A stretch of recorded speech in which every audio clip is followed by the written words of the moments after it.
En el nombre del Padre, del Hijo y del Espíritu Santo. Amén.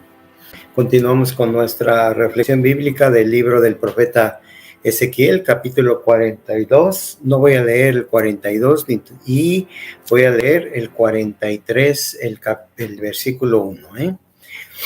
Es la misma visión donde lleva Dios a Ezequiel al templo a ver cómo está construido, los espacios, las orientaciones. Y aquí en el capítulo 43 dice que entonces me llevó a la puerta que da al oriente y vi que la gloria de Dios de Israel entraba por el camino oriental y su clamor era como el estruendo de aguas caudalosas y la tierra resplandecía con su gloria. La visión que tuve era parecida a la que había tenido cuando vino a destruir la ciudad y parecida a la que había tenido junto al río Quebar. Y caí sobre mi rostro. La gloria del Señor entró en el templo por la puerta que da al oriente. Entonces el Espíritu me levantó y me introdujo en el atrio interior. La casa estaba llena de la gloria del Señor. Escuché a alguien que me hablaba desde el templo mientras el hombre estaba en pie junto a mí y me dijo: Hijo de hombre, este es el lugar de mi trono, el lugar de las plantas de mis pies, donde yo habito en medio de los hijos de Israel para siempre. La casa de Israel no profanará más mi nombre santo, ni ellos ni sus reyes con sus prostituciones y con los cadáveres de sus reyes cuando mueren. Ellos pusieron su dintel junto a mi dintel, sus pilastras junto a mis pilastras, y solo una pared había entre nosotros y yo. Profanaron mi santo nombre con las abominaciones que cometieron, y los ha consumido mi ira. Pero desde ahora alejarán de mí sus prostituciones y los cadáveres de sus reyes, y yo habitaré en medio de ellos para siempre. Tú, hijo de hombre, presenta este templo a la casa de Israel para que se avergüencen de sus culpas y puedan seguir las medidas del plano. Si se avergüenzan de todo lo que han hecho, dales a conocer el trazado del templo y su estructura, sus entradas y salidas, sus disposiciones y todos los preceptos y todas sus leyes. Escribe todo esto ante sus ojos para que tengan en cuenta sus disposiciones y sus preceptos y los cumplan. Esta es la ley del templo. Todo el territorio de su perímetro sobre la cima del monte es santísimo. Esta es la ley del templo. Y en el libro del Siracide dice: grillos en los pies es la educación para el necio, y como esposas en su mano derecha. El necio alza la voz mientras ríe, el hombre sabio apenas sonríe en el silencio.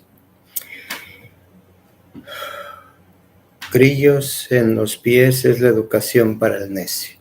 O sea, la injusticia, el no querer aprender más, el estar cerrados en que lo que yo digo, en lo que yo hago, lo que yo creo, lo que yo pienso, lo que estoy haciendo, no hay ninguna opción para mejorarlo. Eso es totalmente vivir en una cerrazón y muy peligroso los hombres y mujeres que nos comportamos de esa forma en cualquiera de nuestros ámbitos, ya sea en el hogar, en la relación con las personas. Siempre tiene que crecer, siempre tienen que ser más amorosas, más fraternas, más responsables, más abiertas, en las relaciones laborales, en las relaciones de Estado, en las relaciones eclesiales. Todos siempre tenemos que estar abiertos a aprender, porque si no estamos dispuestos a aprender, entonces quiere decir que estamos dispuestos a morir, porque desde el momento en que ya no aprendes, estás muriéndote. La visión que sufre Ezequiel, la gloria de Dios, dice, la gloria de Dios, ¿verdad? Es una experiencia maravillosa para Ezequiel. La gloria de Dios es un estado de éxtasis, un gozo enorme en el lugar donde estás. No puedes soportar la alegría que tiene tu corazón. La gloria de Dios, como la gloria de Dios, como en el Sinaí, ¿verdad? La nube, ¿verdad?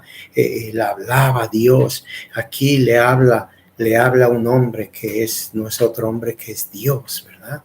Y le habla a él y le dice que ahí habita él. Y esto es algo interesante para nosotros porque en la sociedad en que vivimos y en los mismos católicos, después de la pandemia, post-pandemia, mucha gente que ha decidido ya no ir a la iglesia.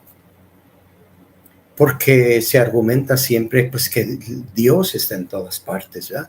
Está en mi casa, está en el mar, está en la montaña, está en el aire, está en el agua, está en la convivencia, en mi corazón. ¿Ya? Lo más importante está en nosotros. Eso es fundamental, verdadero. No hay equivocación ahí. Pero en la persona de Jesús está Dios. Y Jesús se queda al partir el pan en la Eucaristía. ¿Cómo no ir? ¿Cómo no ir al templo? A vivir la gloria de Dios. El manjar de los manjares. El amor de los amores. La Santa Eucaristía. ¿Cómo no ir? ¿Cómo no experimentar? ¿Cómo no ir a confesarte y experimentar la misericordia de Dios? ¿Cómo no llevar el hombre y la mujer al templo a recibir la gloria de Dios, la bendición en el sacramento del matrimonio?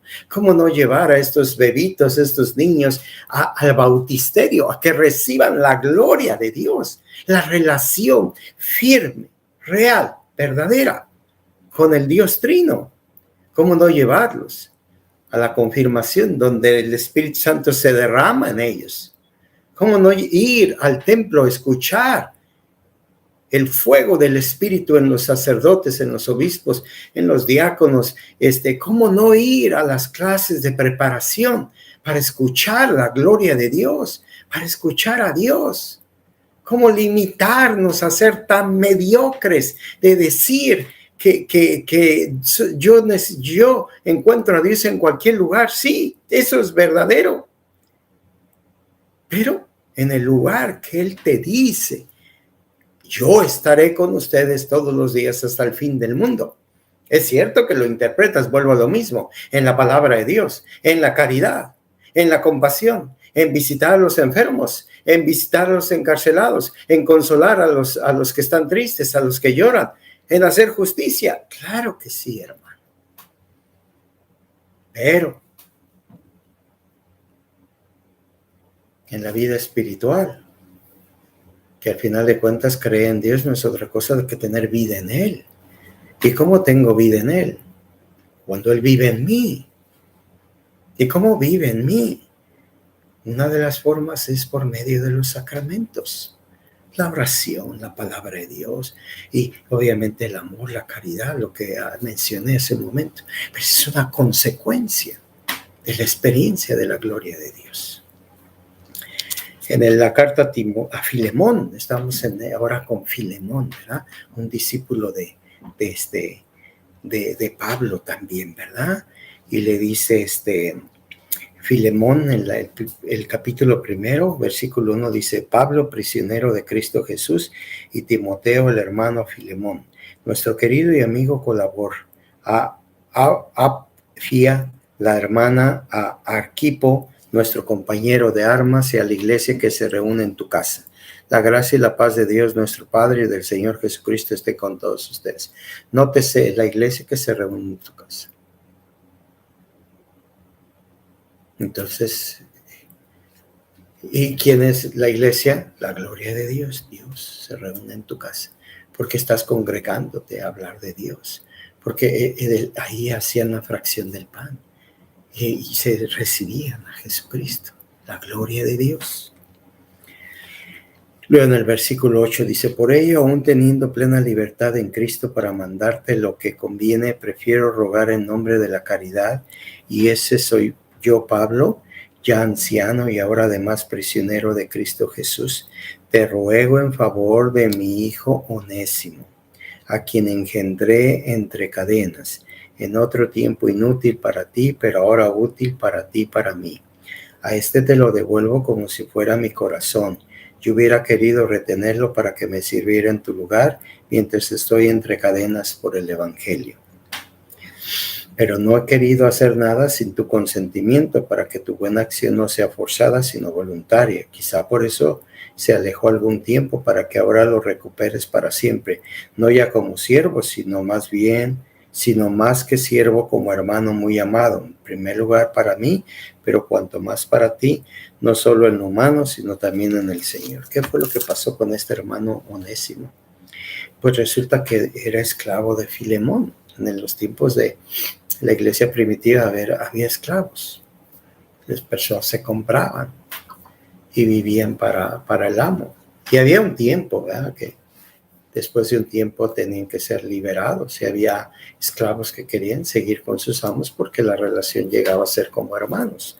Bueno, pues este amigo Onésimo escapa y Pablo es el que lo instruye, lo evangeliza, lo bautiza. Y después de esto, pues le dice, te lo voy a regresar, pero ya no puedes tratarlo como siervo porque es un hombre libre. Ha encontrado a Jesucristo. Jesucristo da la libertad. Y entonces le pide que lo trate como su hermano muy amado. Esos gestos son muy importantes dentro de la iglesia, que uno no debe de olvidar. Como esos gestos son miles y millones y millones.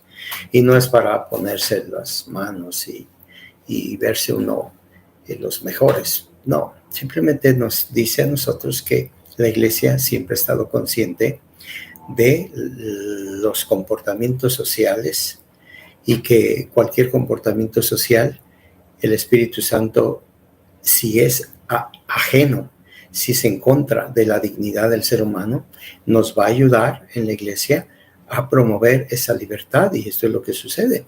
Este es un caso clarísimo de que Dios no quiere la esclavitud del hombre. Y en este caso, Pablo lo recibe, lo libera, lo convierte, y después va a la prueba como Filemón, que Filemón es un hombre de la iglesia, ¿verdad? Es un ordenado de la iglesia. Pruébame que verdaderamente eres de Cristo. Que el Señor les bendiga, el Padre, el Hijo y el Espíritu Santo. Amén.